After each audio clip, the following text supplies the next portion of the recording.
দর্শক স্বাগত জানাচ্ছি টিভিএন 24 নিউজ নেটওয়ার্কের নিয়মিত আয়োজন দি ভিউজ অনুষ্ঠানে। আপনাদের সাথে আছি আমি হিসান জুয়েল।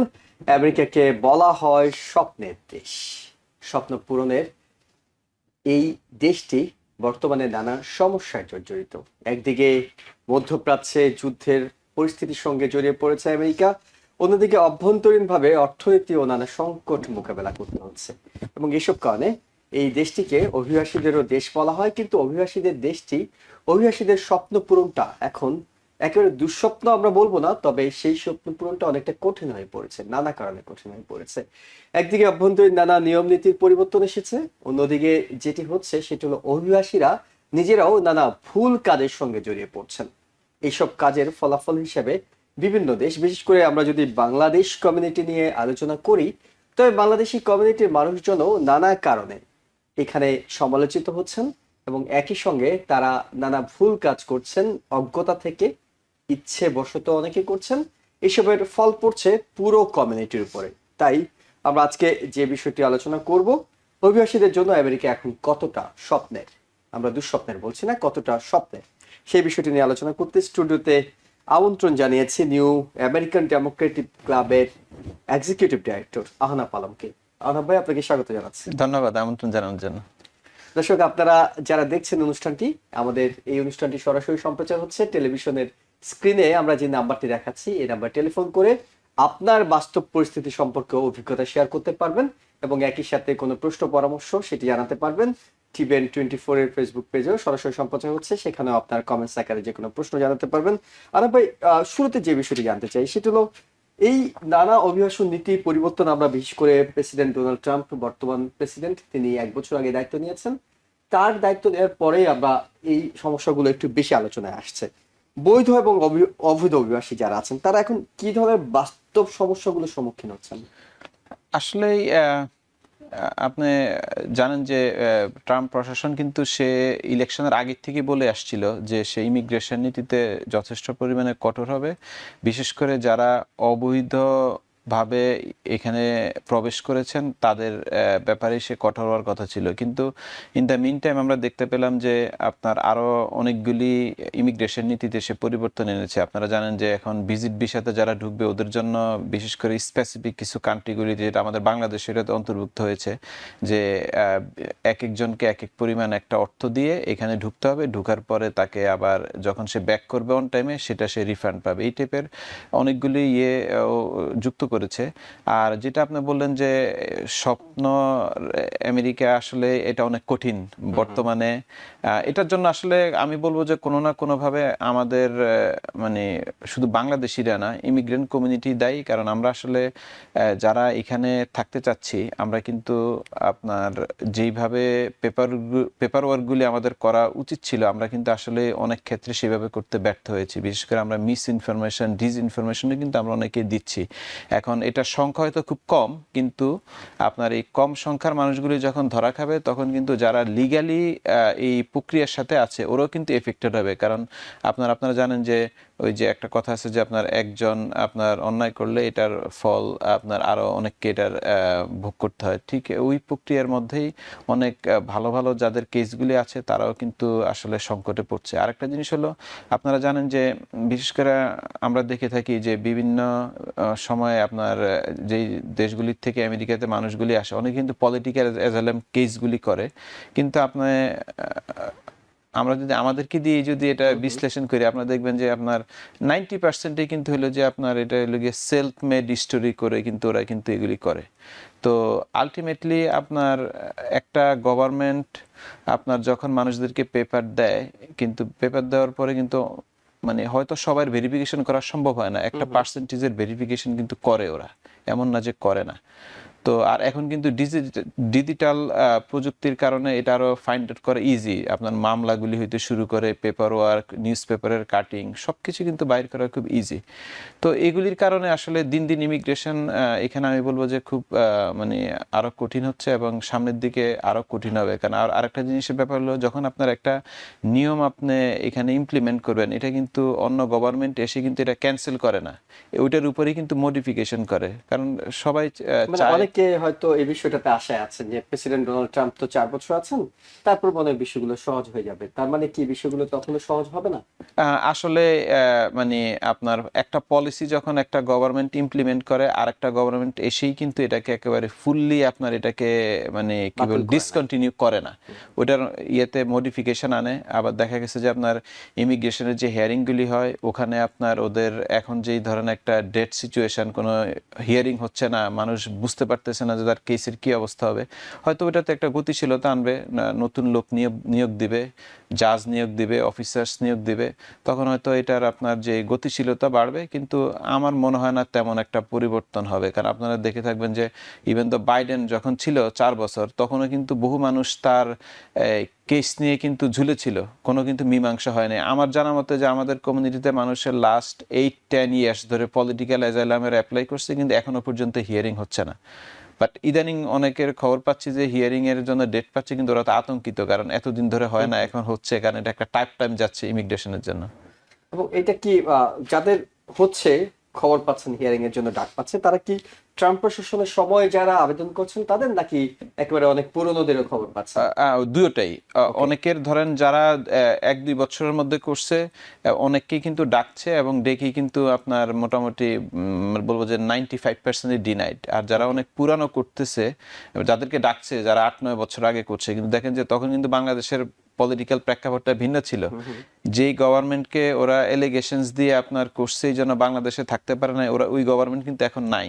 সো এখন ওদের কেসটা কি হবে এটা কিন্তু বলাটা খুব মুশকিল, কারণ আপনার বাংলাদেশের সিচুয়েশন চেঞ্জ।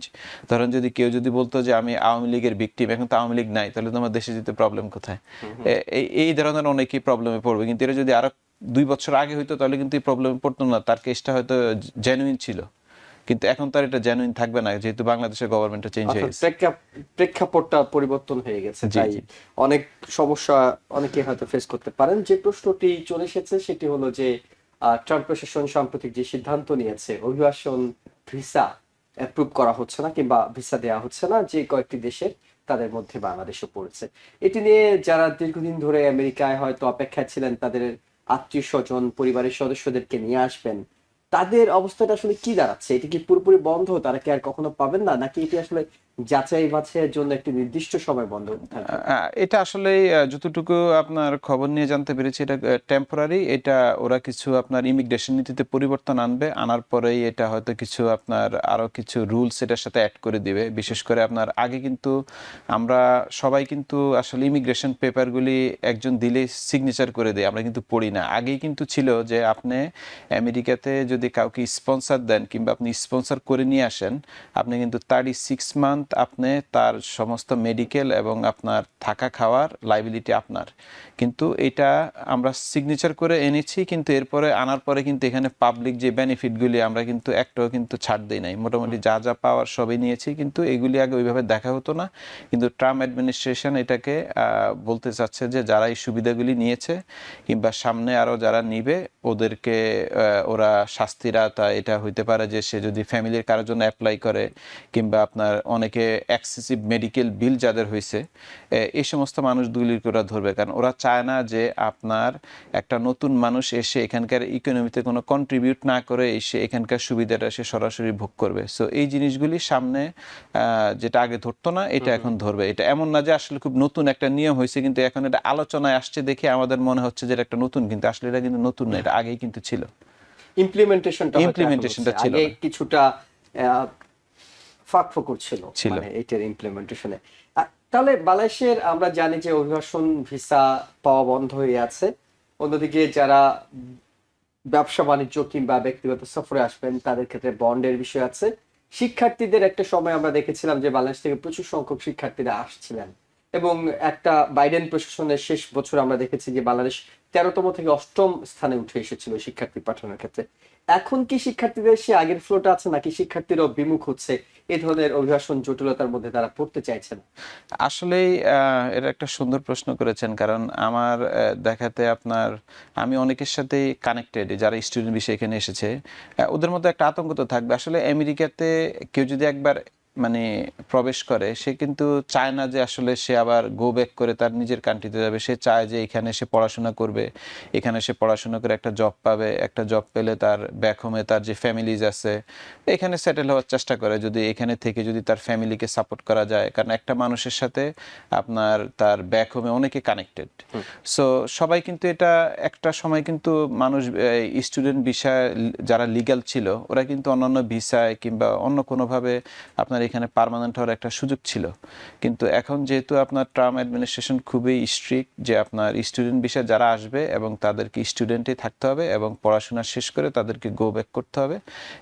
তো আপনারা জানেন যে বাংলাদেশ থেকে যারা স্টুডেন্ট ভিসায় আসে একটা আমি বলবো যে উল্লেখযোগ্য নাম্বার অফ স্টুডেন্টস ওরা কিন্তু তাদের ব্যাকগ্রাউন্ডটাকে ওইভাবে সেট করে তারপরে কিন্তু ভিসার জন্য অ্যাপ্লাই করে। সবার কিন্তু আসলে যে একেবারে খুবই স্ট্রং ব্যাকগ্রাউন্ড তা না, হয়তো আপনার 10-15% ওদের মানে ফাইন্যান্সিয়াল কন্ডিশন ভালো, ওরা এখানে আসে এবং নিজের পয়সায় আপনার পুরা সেমিস্টারগুলি করে, করার পরে আপনার অনেকে হয়তো গো ব্যাকও করে। কিন্তু অনেকে এখানে যারা থাকতে চায় ওরা বিভিন্ন ভিসায় আপনার আগে ট্রান্সফার হওয়ার সুযোগ ছিল।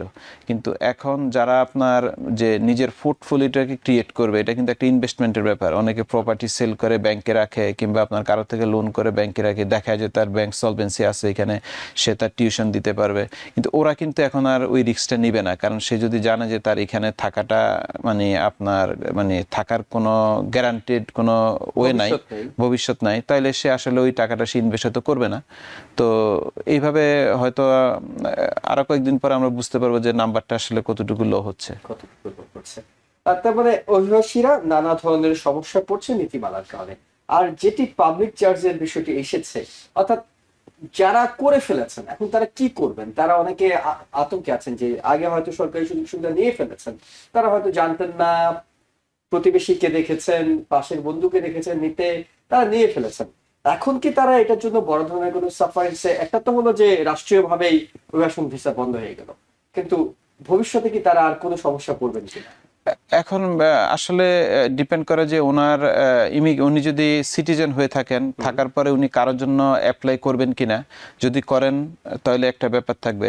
আবার যারা এখানে আপনার ভিজিট ভিসায় এসেছেন, এসে ডাক্তার দেখিয়েছেন, আবার দেশে গো ব্যাক করেছেন, আবার ভিজিট ভিসার জন্য আবার দাঁড়াবেন, তখন তাদেরকে কিন্তু এগুলি চেক করবে সে আমেরিকায় প্রবেশ করে কি কি ধরনের সুযোগ সুবিধা সে যেটা নেওয়ার কথা না সে সেটা নিয়েছে কিনা। এবং হয়তো একটা অপশন দিবে, কাউকে কিন্তু সরাসরি ডিনাই করবে না যে তুমি যদি এটা পে করে দাও আমরা তোমাকে অপশন দেব। আমি এমন একটি ঘটনা শুনেছি যে খুবই ঘনিষ্ঠ মানুষদের, যে তারা পরবর্তীতে তাদেরকে বলা হয়েছে তুমি এখানে যেহেতু চিকিৎসা নিয়েছো সেই পেমেন্টটা দিয়ে দাও, তাহলে তোমাকে আমরা, তার ভিসা আছে সবকিছু আছে, তোমাকে আমরা প্রবেশ করতে দেবো। এই ধরনের অফার গুলোর মাধ্যমে দিচ্ছে। একেবারে শেষ একটি প্রশ্ন আপনার কাছে করতে চাই, এটি অনেকেরই মনের মধ্যে আছে। একটা বিষয় আমরা অনেকটুকু পরিষ্কার হয়েছি যে সরকার পরিবর্তন হয়ে গেলে যে রাতারাতি ট্রাম্প প্রশাসনের সব সিদ্ধান্ত বাতিল হয়ে যাবে বলে যারা আশাবাদী, রাতারাতি সেটি হবে না। অনেকে মনে করছেন যে মধ্যবর্তী নির্বাচনে যদি প্রেসিডেন্ট তার একক সংখ্যাগরিষ্ঠতা যেটি এখন আছে সেখানে লুজ করেন, তাহলে হয়তো তিনি এই আইনগুলোর ক্ষেত্রে কোনো নমনীয়তা আনবেন। দরকার আছে কি সেই লুজের সাথে কি এই আইনগুলোতে নমনীয়তার কোনো বিষয় আছে? না, আসলে এটা ভুল ধারণা। কারণ আমি আগেই আপনাদের এখানে এসে বলেছি আসলে ইউএস গভর্নমেন্ট চলে আপনার যদি কংগ্রেস যদি আপনার ডেমোক্রেট থাকে ওরা দুই পার্টি একটা নেগোসিয়েশন করে, মানে পরবর্তী ইলেকশনগুলিতে কার জন্য বেশি সুবিধা হবে। তবে আপনার এমন কোনো সম্ভাবনা আমি দেখি না, কারণ যে নিয়মগুলি হয়ে গিয়েছে এগুলিতে তেমন কোনো পরিবর্তন আসার কোনো সম্ভাবনা নেই, কারণ এগুলি অলরেডি ইমপ্লিমেন্টেড। এখন একটা হইতে পারে যে যখন আপনার ডেমোক্রেটরা আপনার কংগ্রেস পাবে, যে নিয়মগুলির ব্যত্যয় ঘটতেছে কিংবা আপনার নিয়মগুলি আপনার ট্রাম্প অ্যাডমিনিস্ট্রেশনের অফিসাররা আপনার খুব এক্সট্রিম লেভেলে আপনার ইমিগ্রেন্টদের উপরে কিংবা আপনার জনগণের উপরে প্রয়োগ করতেছে। যেমন আমরা জানি যে মিনেসোটাতে যে একটা ঘটনা ঘটলো, একজন সিটিজেনকে আইস কর্তৃক যে মৃত্যুবরণ করেছে। তো এরকম যদি কোনো ঘটনা ঘটে তখন আপনার ট্রাম্প অ্যাডমিনিস্ট্রেশনের যারা ঊর্ধ্বতন কর্মকর্তা আছে তাদেরকে আনবে, হিয়ারিং এর মুখোমুখি করবে। এর বেশি তেমন কিছু আসলে হবে না, কারণ যেটা বললাম যে একটা নিয়ম যখন আপনার শুরু মানে ইমপ্লিমেন্টেশনের মধ্যে থাকে এটাতে মডিফিকেশন করা সম্ভব, কিন্তু এটাকে সরাসরি ক্যান্সেল আসলে করে না, এটা হয় না। নিয়মটাকে যদি কেউ অপব্যবহার করে তার সাজা হবে, তার সাজা হবে। তিনি একটু ভয় থাকবেন যে অপব্যবহার করার সময়, অর্থাৎ এক্সট্রিম যে বল প্রয়োগটা হচ্ছে সেটি হয়তো কিছুটা কন্ট্রোলে। হ্যাঁ হ্যাঁ, যেমন একটা এক্সাম্পল দেই যে আপনার হোমল্যান্ড সিকিউরিটির যেই এখন যেই সেক্রেটারি ক্রিশ্চিয়ান নোম, হ্যাঁ। সো সে কিন্তু দেখেন ডেমোক্রেট, সে কিন্তু রিপাবলিকানের সময় সে কিন্তু আপনার গভর্নর ছিল একটা স্টেটের, এখন সে হোমল্যান্ড সিকিউরিটির হেড, প্লাস হলো যে এখন কংগ্রেস, সিনেট, হোয়াইট হাউস তিনোটা কিন্তু রিপাবলিকানদের দখলে। তাও কিন্তু তাকে আজকে আপনার হিয়ারিং এর মুখোমুখি হইতে হয়েছে এবং খুব বাজেভাবে কিন্তু দুই পক্ষই কিন্তু ক্রিটিসাইজ করছে। ইভেন তো আপনার রিপাবলিকানের যেই সিনেটর টম টিলিস নর্থ ক্যারোলাইনার, সে কিন্তু ওপেন হিয়ারিং এ বলছে যে ইউ শুড রিজাইন। সো এইটা কিন্তু আসলে ডেমোক্রেট ভার্সেস রিপাবলিকান যে আপনার একজন ক্ষমতায় আসলেই সব চেঞ্জ হয়ে যাবে, আসলে তা না। হ্যাঁ, আরেকটি প্রশ্ন আপনার কাছে করতে চাই। আমেরিকা যুদ্ধে জড়িয়ে পড়েছে, মধ্যপ্রাচ্যের একটি দেশ ইরানের সাথে যুদ্ধে জড়িয়ে পড়েছে এবং এই যুদ্ধটি এখন মধ্যপ্রাচ্যের অঞ্চল ভিত্তিক নানা জায়গায় ছড়িয়ে পড়েছে। স্বাভাবিকভাবেই যেসব বাংলাদেশিরা আমেরিকায় বসবাস করেন, বাংলাদেশের নাগরিক, তারা কিছুটা হয়তো এই বিষয়টা নিয়ে নিজেদের মধ্যে আলোচনা করছেন, কিন্তু আমরা যেটি বলছিলাম যে আমরা অনেক ভুল করি, অনেক ভুলের খেসারত দিতে হয় কমিউনিটিকে শেষ পর্যন্ত। এই অবস্থায় কি ধরনের সতর্কতাগুলো বাংলাদেশিদেরকে অবলম্বন করে চলা উচিত বলে আপনি মনে করেন? আসলে আপনারা জানেন যে এটা আমরা যতই বলি না কেন, আমেরিকা ইরানের যুদ্ধ, আসলে যুদ্ধটা হলো গিয়ে মূলত আপনার ইসরায়েল এবং ইরান। জাস্ট আমেরিকা ইসরায়েলকে সমর্থন দিচ্ছে এবং আমেরিকা কিন্তু সরাসরি যে ওইখানে আপনার ট্রুপস পাঠিয়ে কিন্তু আপনার গ্রাউন্ড লেভেলে কোনো অপারেশন করছে না। তো আমি বলবো যে যাদের আপনারা জানেন যে আমাদের কমিউনিটির থেকে অন্যান্য কমিউনিটি এখানে খুবই স্ট্রং, এটা আমরা ফাইন্যান্সিয়ালি বলি আর আপনার কমিউনিটি ওয়াইজ বলি। আননেসেসারি আমরা সোশ্যাল মিডিয়াতে কোনো জিনিস শেয়ার না করাই ভালো। আর যাদের ইমিগ্রেশন স্ট্যাটাসে প্রবলেম আছে তারা তো এটা আমি বলবো যে আরও না করাই ভালো, কারণ হলো যে আপনার এগুলি আসলে যখন একটা কেস জাজ রিভিউ করে আপনার, তখন কিন্তু ওরা কিন্তু সব কিছু দেখে।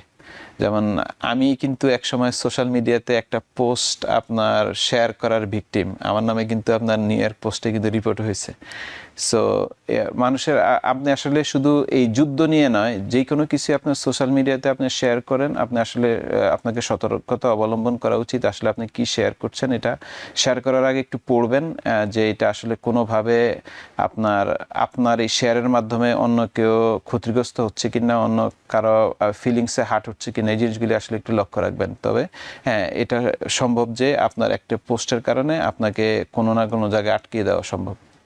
সেক্ষেত্রে অনেকেই হয়তো মানে উদ্দেশ্য প্রণোদিত নয়, তিনি হয়তো স্বভাবজাত ভঙ্গিতে কিংবা আরেকজনের কথা শুনে কিংবা নিজের মানসিক অবস্থায় বর্ণনা করার জন্যই তিনি হয়তো অনেক রকম সোশ্যাল মিডিয়া পোস্টে জড়িয়ে পড়বেন, যেটি একটি রেকর্ড হিসেবে বিবেচনা করা হবে। আমরা কাউকে বলছি না যে আপনার বাক স্বাধীনতা আপনি থামিয়ে রাখবেন কিংবা বন্ধ করে রাখবেন, কিন্তু আপনাকেও ভাবতে হবে যে আপনার লিগ্যাল স্ট্যাটাস পরবর্তীতে সেটিকে প্রশ্নবিদ্ধ করে কিনা এবং এটির জন্য বড় ধরনের কোনো সমস্যা আপনি পড়তে যাচ্ছেন কিনা। অনেক ধন্যবাদ আপনার পরামর্শের জন্য। আমরা বেশ কিছু পরামর্শ দেওয়ার চেষ্টা করেছি, এই কারণে চেষ্টা করেছি যে অভিবাসীরা আমেরিকা তাদের স্বপ্ন পূরণ একটু একটু করে কঠিন হচ্ছে। এই কঠিন হওয়ার পেছনে যাতে আপনার আমার কোনো ভুল না থাকে, যেটি রাষ্ট্রীয় নিয়ম সেখানে হয়তো আপনার আমার কিছু করার থাকবে না, কিন্তু নিজেরা যাতে বিপদ ডেকে না আনি কিংবা খাল কেটে কুমির আনার মতো যে বিষয়টি, সেগুলো থেকে যাতে আমরা একটু দূরে থাকার চেষ্টা করি, এড়িয়ে চলি। অনেক ধন্যবাদ আনাপ আলম। একেবারেই সামাজিক সচেতনতামূলক কিছু বিষয় আমরা আলোচনা করেছি, যেটি আমাদের কমিউনিটির জন্য খুবই গুরুত্বপূর্ণ বলে আমরা মনে করি। হ্যাঁ, ধন্যবাদ। এবং আমি আবারও বলবো, যারা আপনার যাদের স্ট্যাটাসগুলি চেঞ্জ হবে সামনে, আপনারা ট্রাই করবেন যে ট্রুথফুল ইনফরমেশন দিতে। যদি ট্রুথফুল ইনফরমেশন দেন, ইমিগ্রেশন সিস্টেম যতই কঠোর হোক না কেন, আপনাকে তেমন একটা সমস্যায় পড়তে হবে না। অনেক ধন্যবাদ দর্শক, আমরা একটা ছোট্ট বিরতি নিচ্ছি, ফিরবো। প্রথমবারের মতো যারা বাড়ি কিনতে চান তারা কিভাবে প্রস্তুতি নেবেন সেসব বিষয় নিয়ে একজন রিয়েলটরের সাথে আলোচনা করব, আমাদের সঙ্গে থাকুন। দর্শক, আবারও স্বাগত জানাচ্ছি দ্বিতীয় অনুষ্ঠানে। আমরা কথা বলবো যারা স্বপ্ন দেখছেন প্রথমবারের মতো একটি বাড়ির গর্বিত মালিক হতে, এবং আমেরিকাতে এই স্বপ্নটি অনেকে দীর্ঘ দিন ধরে লালন করে আসেন, কিন্তু বাস্তবায়নের সাহস করেন না কিংবা বাস্তবায়ন করার জন্য যে যে পদক্ষেপগুলো দরকার সেই জায়গায় আত্মবিশ্বাসটা খুঁজে পান না যে তিনি পুরোপুরি প্রস্তুত কিনা। আজকে আমরা কথা বলবো তাদের জন্যই, অর্থাৎ প্রথমবারের মতো যারা বাড়ি কেনার কথা ভাবছেন তারা কিভাবে প্রস্তুতি নেবেন, এবং আলোচনার জন্য আমরা আমন্ত্রণ জানিয়েছি licensed real estate sales person Mohammad আহসানকে। মোহাম্মদ আহসান ভাই, আপনাকে স্বাগত জানাচ্ছি। ধন্যবাদ। আসসালামু আলাইকুম। ওয়ালাইকুম আজকে আসসালাম। অনুষ্ঠানের শুরুতেই আমি সবাইকে পবিত্র রমজানের শুভেচ্ছা জানাচ্ছি। আজকে বরাবরের মতো আজকে আপনি আমাদের যে শিরোনাম দেয়া দর্শকদের জন্য আপনি অলরেডি সেটা বলছিলেন যে প্রথমবার বাড়ি কেনার জন্য কি কি প্রস্তুতি থাকা দরকার। তো বাড়ি কেনার এই প্রসেসটা আসলে অনেকের মধ্যেই নানা রকমের কনফিউশন থাকে যে কি করা দরকার, কিভাবে শুরু করা যায়। আমরা যারা নতুন ইমিগ্রেন্ট, আমাদের অনেক ইনফরমেশন হয়তো ঘাটতি থাকে, সেই জন্য আপনাদের এই আয়োজনটা আমি মনে করি আমাদের কমিউনিটির জন্য একটা যুগান্তকারী পদক্ষেপ। ওকে, যাতে আমরা ছোট ছোট অনেকগুলো প্রশ্ন করব, একেবারে ছোট ছোট উত্তর নিয়ে আমরা এগিয়ে যেতে চাই, কারণ আমাদের সময়ের একটা সীমাবদ্ধতা থাকবে। আমরা শুরুতে অবশ্যই জানি যে বাড়ি কিনতে হলে আপনার কাছে আর্থিক প্রস্তুতি লাগবে, অর্থাৎ আপনার কাছে যথেষ্ট পরিমাণে অর্থ থাকতে হবে। সেই আর্থিক প্রস্তুতিটা আসলে কি ধরনের আর্থিক প্রস্তুতি? আপনাকে কি পুরো বাড়ির কেনার মতো আর্থিক প্রস্তুতি থাকতে হবে, নাকি $10,000 নিয়ে নেমে যেতে পারবেন? মানে কোথায় গেলে আপনি মনে করবেন ইউ আর রেডি? ওকে, সেই ক্ষেত্রে আমি যেটা মনে করবো সেটা হলো যে আম, প্রথমেই আপনি যে জিনিসটা আমাদের সবারই জানা দরকার যে বাড়ি কিনতে আমরা যেহেতু লোনের মাধ্যমে বাড়ি কিনবো, সেক্ষেত্রে লোনে আপনার অনেক সময় দেখা যাবে যে আপনি হয়তো বা যে দামে বাড়ি কিনতেছেন আপনি হয়তো বা 3% ডাউন পেমেন্টে কিনতে পারেন, আবার 20% ডাউন পেমেন্টে কিনতে পারেন। এখন সেটা ডিটারমাইন হবে কিভাবে? সেটা ডিপেন্ড করবে আপনার কারেন্ট ইনকাম, আপনার ক্যাশ ডাউন পেমেন্ট কত আছে আপনার কাছে, আপনার রিজার্ভ মানি কেমন আছে, আপনার ক্রেডিট রিপোর্টটা কেমন, আপনার 2 ইয়ার্স এর জব ইনফরমেশন থাকতে হবে, এনাফ ইনকাম থাকতে হবে। যদিও কোনো কোনো ক্ষেত্রে হয়তো যারা কলেজ থেকে গ্রাজুয়েশন করে তারা হয়তো তাদের হয়তো 2 ইয়ার্স এর জব ইনফরমেশন বা ইনকাম প্রুফ ইনকাম লাগে না, তারা শুধু জবের একটা অফার লেটার হলেও তারা পারে কিনতে পারবে। তো এখন প্রথমত আপনাকে যে জিনিসটা জানা দরকার সেটা হলো যে আপনাকে আপনার ক্যাশ ফান্ডটাকে আগে রিজার্ভ করতে হবে। আপনার সেটার জন্য এই ফান্ডটা কেন লাগে? এই ফান্ডটা লাগবে আপনার ডাউন পেমেন্ট লাগে। লেটস সে আপনি এখন $200,000 একটা বাড়ি কিনতেছেন, যদি আপনার 3% ডাউন পেমেন্ট দরকার হয়, সেক্ষেত্রে আপনার অবশ্যই সেখানে $6,000 ডাউন পেমেন্ট আপনাকে লাগবে। আর বাকি যে 194,000 যে ফান্ড হবে সেটা আপনি লোন করবেন। এখন এই ডাউন পেমেন্টটার সাথে আপনার আরো যে জিনিসটা খরচ লাগে সেটা হলো যে একটু থামাবো আপনাকে, সেটা হলো এই ডাউন পেমেন্টটার সর্বনিম্ন কত শতাংশ, মানে কত শতাংশ ডাউন পেমেন্ট সর্বনিম্ন দিলে আমি বাড়ি কেনার সাহস করতে পারবো? সেটা আসলে ডিটারমাইন হবে যে আপনার কয়েকটা বিষয় উপরে। যেমন ধরুন আপনার ডেট রেশিওটা ইনকামের সাথে কতটুকু আছে, কোনো যে এভারেজ সেটা ধরেন 43 থেকে 50% রেশিও থাকতে হবে। আপনার সেটা ডিটারমাইন করে কি হবে যে আপনার ধরেন আপনি এখন $5,000 ইনকাম করছেন। $5,000 ইনকাম করার পরে আপনার এখানে দেখা যাচ্ছে কার লোন আছে, ইন্স্যুরেন্স আছে, আপনার সেই এক্সপেন্স অথবা অন্য কোনো লোন আছে। এই লোন গুলার যে ডেইলি আপনার যে মান্থলি যে পেমেন্ট থাকে, এই পেমেন্ট প্লাস আপনি যে প্রপার্টি কিনতেছেন সেখানে আপনি কত টাকা লোন করতেছেন, সেখানে মান্থলি পেমেন্ট কত হবে, সেটা যোগ করতে তারা ডেট এবং ইনকাম রেশিওটা এটার ক্যালকুলেট করে। তো সেটা আপনি কারণ সেটা ডিপেন্ড করবে টোটালি, আমি আবারও বলছি, সেটা ডিপেন্ড করবে আপনার আপনি কত টাকা লোন করতেছেন, আপনার ইনকাম কারেন্ট ইনকাম কত, আপনার ক্রেডিট স্কোর কিরকম, আপনার ডাউন পেমেন্ট কিরকম, সেটার উপর ডিপেন্ড করবে আপনার কি 3% লাগবে নাকি 20% লাগবে। আবার আপনার প্রোগ্রাম টু প্রোগ্রাম ভ্যারি করে। আবার আপনার দেখা যাচ্ছে যে আপনি হয়তো এখন 3% বাড়ি কিনতে পারবেন, কিন্তু সেই ক্ষেত্রে যদি আপনার ইনকাম লেভেল কম থাকে, যদি আপনি বেশি দামে বাড়ি কিনেন, তখন কিন্তু তারা সেটা অ্যালাউ করবেন, তখন আপনার ডাউন পেমেন্টটা বাড়াতে হবে।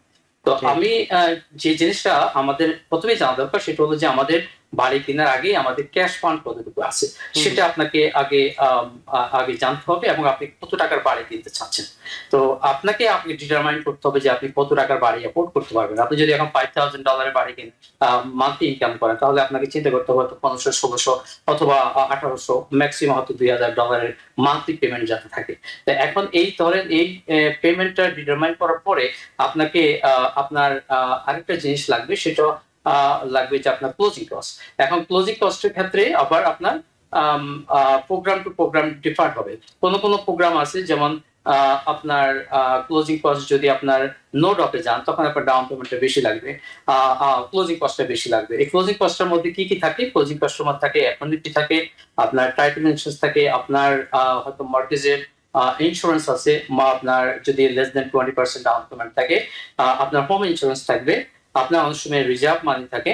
তো এগুলো সবকিছু মিলে আপনার closing cost around 3 to 6% depend করে আপনার প্রপার্টি কোন জায়গায় কিনতেছেন, প্রপার্টি প্রাইস, ট্যাক্সেস, মানে কিছু উপরেই এই ক্লোজিং মানে কস্ট। মানে অনেকেই যেটা মনে করেন, আপনি বলছিলেন যে $200,000 একটি বাড়ির উদাহরণ দিয়ে আপনি বলছিলেন যে অনেকে মনে করেন আমার তো তাহলে এটি কেনার মতো সামর্থ্য থাকলে হবে, ক্লোজিং কস্ট, ট্যাক্স, ইন্স্যুরেন্স এই জাতীয় আরো কিছু বিষয় আছে যেগুলো নিয়ে সম্ভবত আপনার রিয়েলটররা কি বলে থাকেন যে এইসব বিষয় কিন্তু আপনাকে প্রস্তুতি রাখতে হবে।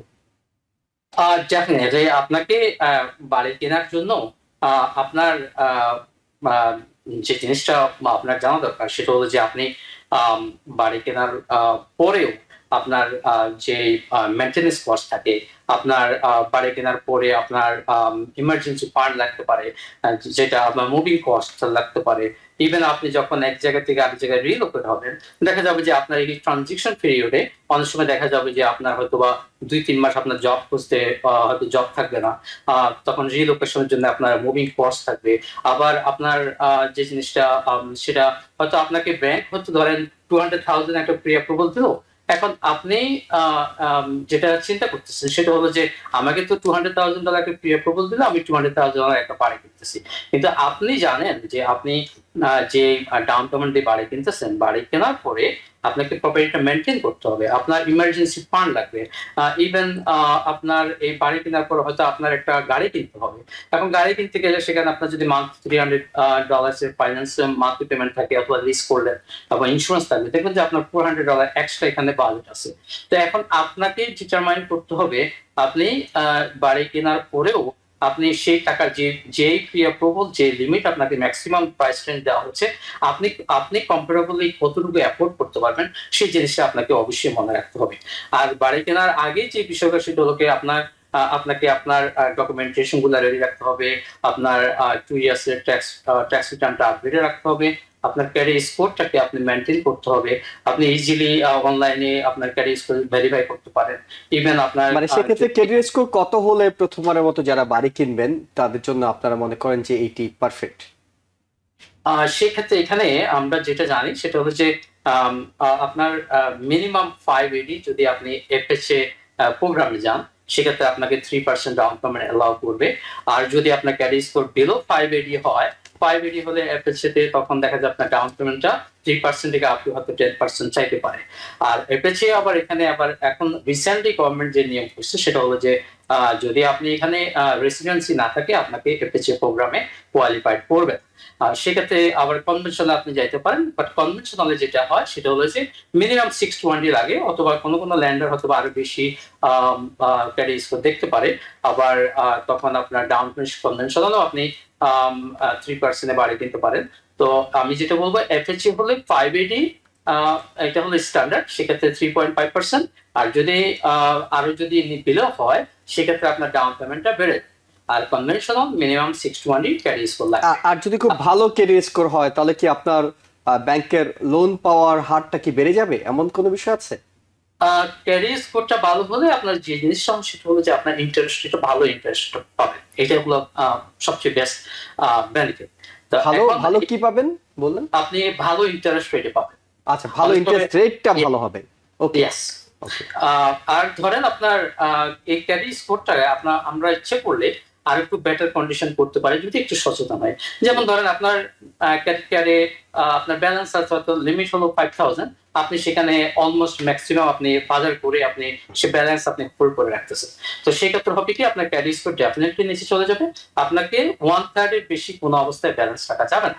এটা হলো বেসিক নিয়ম। এইটা নিয়ে মোহাম্মদ আফসার, এইটা নিয়ে আমরা মানে যারা আসেন আপনারা ইভেন লোন অফিসারদের সাথেও আমি কথা বলি, তারা কেউ না মানে স্পষ্ট করে বলতে পারেন না যে কত শতাংশ আসলে খরচ করলে ভালো। কেউ বলেন 10%, কেউ বলেন 20%, আপনি বলছেন 1/3। মানে এটি আসলে স্ট্যান্ডার্ড কত হওয়া উচিত?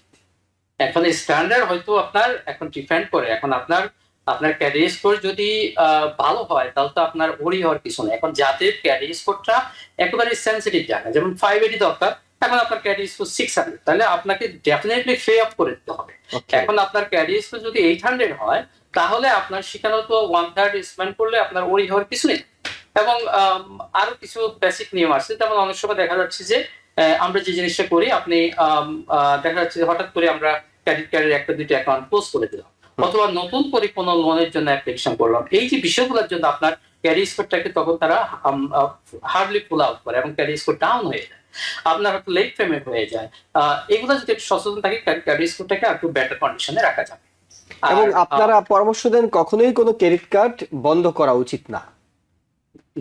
ডেফিনেটলি ডিউরিং, স্পেশালি যেটা আপনি যখন আপনি কোনো বাড়ি কেনার চিন্তাধারা করতেছেন সেই সময় অবশ্যই না।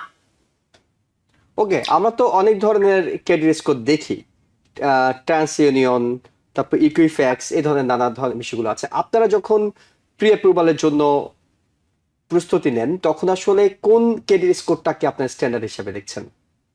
এখন আসলে যে ক্রেডিট স্কোরের বিষয়টা আমরা আমাদের ক্লায়েন্টদেরকে জেনারেল ইনফরমেশন গুলা দিই, যাতে করে তারা মানসিকভাবে প্রস্তুতি নিতে পারে।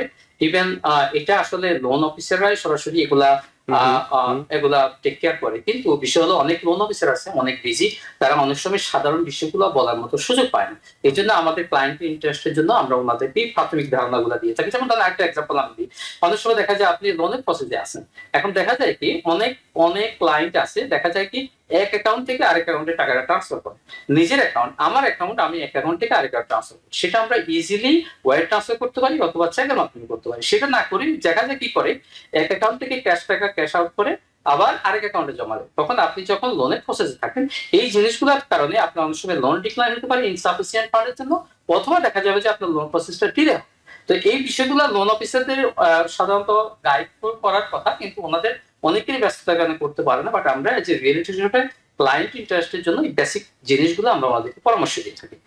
এখন আমাদের এই যে আমরা যে বিষয় নিয়ে আমরা আজকে আমাদের যে আলোচনা সেটা হচ্ছে যে আমাদের প্রস্তুতির এই যে ক্যাশ যখন এনাফ ক্যাশ হবে, আমাদের যখন ডাউন পেমেন্ট রেডি হবে, আমাদের ক্লোজিং কস্ট থাকবে, আমাদের মুভিং কস্ট, আমাদের ইমার্জেন্সি ফান্ড, আমাদের রিজার্ভ মানিটা অনেক সময় দরকার হয়, ডিপেন্ড করে আপনি কোন প্রোগ্রামের মাধ্যমে লোন করতেছেন। সেক্ষেত্রে অনেক সময় কোনো কোনো ক্ষেত্রে বিশেষ করে ইনভেস্টমেন্টের ক্ষেত্রে 3 মান্থস অথবা 6 মান্থের রিজার্ভ মানি তারা দেখে, ব্যাংকেও তারা দেখে যে আপনি সেটা অ্যাফোর্ড করতে পারেন।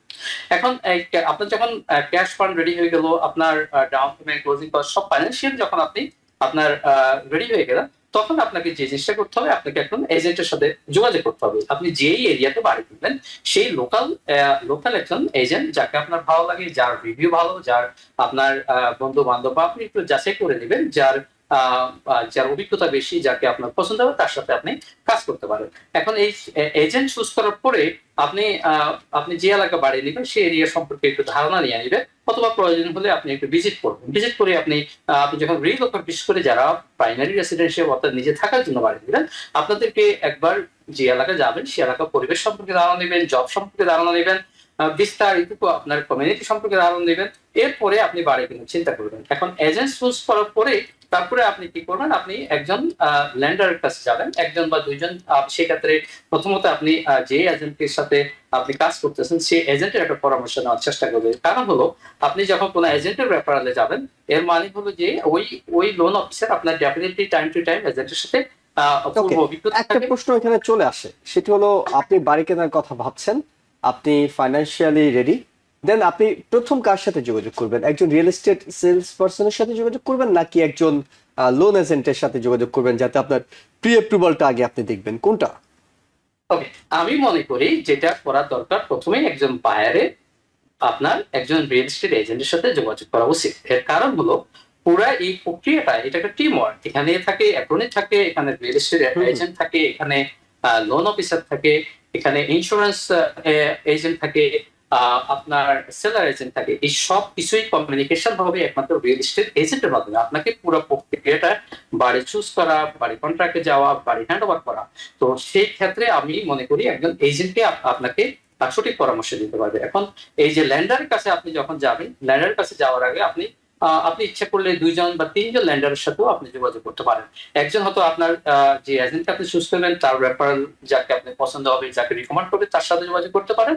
আবার আপনার পছন্দ মতে আপনার পরিচিত যারা রিকমেন্ড করবেন তার সাথে যোগাযোগ করতে পারেন। দুইটা ল্যান্ডারের সাথে আপনি যোগাযোগ করলে কোনো ধরনের কোনো ক্ষতি হবে না। যে জিনিসটা মনে রাখবেন, আপনি যদি 14 days এর ভিতরে আপনি যদি দুইটা ল্যান্ডারে একসাথে আপনার ক্রেডিট রিপোর্টটা ফুল আউট করে হার্ডলি, আপনার কিন্তু সেক্ষেত্রে একবারে সেটা কাউন্ট হবে। তো আপনার এখানে কোনো ধরনের এটা ভয় পাওয়ার কোনো কিছু নাই। আপনার যেটা করা, আপনার শপিং অ্যারাউন্ড করার আপনার রাইট আছে। এটা করার বলার উদ্দেশ্য হলো আপনার ল্যান্ডার টু ল্যান্ডার ডিফারেন্ট করে আপনার আপনার ইন্টারেস্ট রেট কিছু ভ্যারি করবে, ক্লোজিং কস্ট হবে, টার্ম কন্ডিশনের মধ্যে এবং বাকি বিষয়গুলো অনেক সময় রিয়েলটর মানে যখনই আপনি তার সাথে যোগাযোগ করবেন তিনি পরামর্শ দিয়ে আপনাকে প্রতিটি স্টেজে একেবারে ক্লোজিং পর্যন্ত স্টেজে তিনি আপনাদেরকে নিয়ে যাবেন। শেষ একটি প্রশ্ন সংক্ষেপে আপনার কাছে করি, আমাদের সময় অনেকটা শেষ। সেটা হলো রিয়েলটরের সাথে আমি যখন কথা বলবো বাড়ি কেনার জন্য, আমি কি তার সাথে কোনো এগ্রিমেন্টে যেতে হবে, কোনো ফি দিতে হবে, কোনো পেমেন্ট করতে হবে, নাকি ওপেন আছে আমিও 2-3 জন রিয়েলটরের সাথে কথা বলতে পারবো? সুন্দর একটা প্রশ্ন আপনি বলছেন। আপনাকে একজন রিয়েলিটরের সাথে যখন আপনি কন্ট্রাক্টে যাবেন, প্রথমত একটা আপনার এগ্রিমেন্টে যেতে হয় যে আমি এই এজেন্টের সাথে কাজ করব। আবার এজেন্ট আপনার ওই রিয়েলিটরের সাথে একটা লিগ্যাল একটা এগ্রিমেন্টে থাকতে হয়। এখন লিগ্যাল এগ্রিমেন্টে থাকার মানে হলো যে আমি আপনাকে পুরো বাড়ির প্রসেসটা দেখাবো, এবং আপনি যে সেই ক্ষেত্রে আপনি ইচ্ছা করলে যে আরেকজন এজেন্টের সাথে কাজ করতে পারবেন সেটা বলা যাবে না। যে সেম টাইম আপনি যদি কোনো এজেন্ট চুজ করেন, সেই এজেন্ট যদি আপনাকে সময় না দেয়, অথবা আপনি যদি মনে করেন যে সেই এজেন্টের সাথে আপনি কমফোর্টেবল ফিল না করেন, ডেফিনেটলি আপনি এজেন্ট চেঞ্জ করতে পারেন। বাট আপনি একই টাইমে 2-3 জন এজেন্টের সাথে কখনো কাজ করা যায় না, এটা লিগালিও না। আর পেমেন্টের কথা যেটা বলতেছেন, আমি গত 4 বছর ধরে আমি এই রিয়েল এস্টেট সেক্টরে আছি। আমি আজ পর্যন্ত কোনো বায়ার থেকে কোনো ধরনের পেমেন্ট চার্জ করার করি নাই। যদিও এই ধরনের বিষয় নিয়ে আমাদের যে এটা আমাদের কমিউনিটি অথবা রিয়েল এস্টেটের মার্কেটে বলা আছে যে বায়ার এজেন্টের সার্ভিস চার্জ বায়ার দিতে হয়, আসলে টেকনিক্যালি দেয় না। যেটা আমরা করি সেটা হতো আমাদের এগ্রিমেন্ট থাকে যে বায়ার এজেন্ট আমি যখন তোমাকে কোনো প্রপার্টি কিনে দেবো, আমাকে এত পার্সেন্টেজে আমাকে কমিশন দেবো। কিন্তু আমরা যখন কন্ট্রাক্ট যখন অ্যাপ্লাই করি, যখন কোনো কন্ট্রাক্ট লিখি, কন্ট্রাক্টের মধ্যে সেটা আমরা স্পষ্টভাবে ক্লিয়ারলি বলে দিই যে এই বাড়িতে আমি তোমাকে এই অফার দিচ্ছি, তুমি আমার যে এজেন্ট বায়ার এজেন্ট কমিশন সেটা সেলার পে করবে। তো সেই ক্ষেত্রে ডেফিনেটলি আপনি যখন একজন এজেন্ট চুজ করবেন, আপনাকে কোনো পেমেন্ট দিতে হবে না। এবং কোনো কোনো ক্ষেত্রে বিশেষ ক্ষেত্রে দিতে হয়, সেটা ডিফারেন্ট। হয়তো আপনি ব্যাংকে কোনো প্রপোজাল বাড়ি দিতেছেন, সেক্ষেত্রে অনেক সময় buyer agent commission, seller closing cost, seller title updated GP, seller approval, সেটা বিশেষ ক্ষেত্রে। তো সেক্ষেত্রে আমি আপনাদের বলবো আপনারা ডেফিনেটলি একজন এজেন্ট চুজ করবেন, এবং এজেন্ট চুজ করলে আপনার পকেট থেকে কোনো পেমেন্ট দিতে হবে না। আবার অনেক সময় দেখা যায় অনেক বায়ার আছে, তারা মনে করে যে লিস্টিং এজেন্টের কাছে যদি আমি যোগাযোগ করি তাহলে মনে হয় আমার প্রাইসটা ডাউন হবে, অথবা আমাকে কোনো কিছু পে করতে হবে না। আমি একটা জিনিস ক্লিয়ার করি, সেটা হলো আমরা যখন কোনো বাড়ি মার্কেটে লিস্টিং করি, প্রথমে আমাদের সাথে এগ্রিমেন্ট থাকে সেলারের সাথে। এখানে লিস্টিং এ যে 5% 6% যেটাই থাকুক না কেন যে অ্যামাউন্ট, সেখানে সেলার অলরেডি আমাদের সাথে সে এগ্রিমেন্টে যায় যে এখানে যদি 6% হয়, বায়ারের যদি কোনো বায়ার এজেন্ট থাকে, বায়ার 3% দেবে, সেলার এজেন্ট 3% দেবে। এখন আপনি যদি সরাসরি সেলার এজেন্টের সাথে যোগাযোগ করেন, অটোমেটিকলি আপনার প্রাইসে কোনো ধরনের ইমপ্যাক্ট করবে না, কিন্তু ওই কমিশনটা পুরোটাই লিস্টিং এজেন্ট পায়।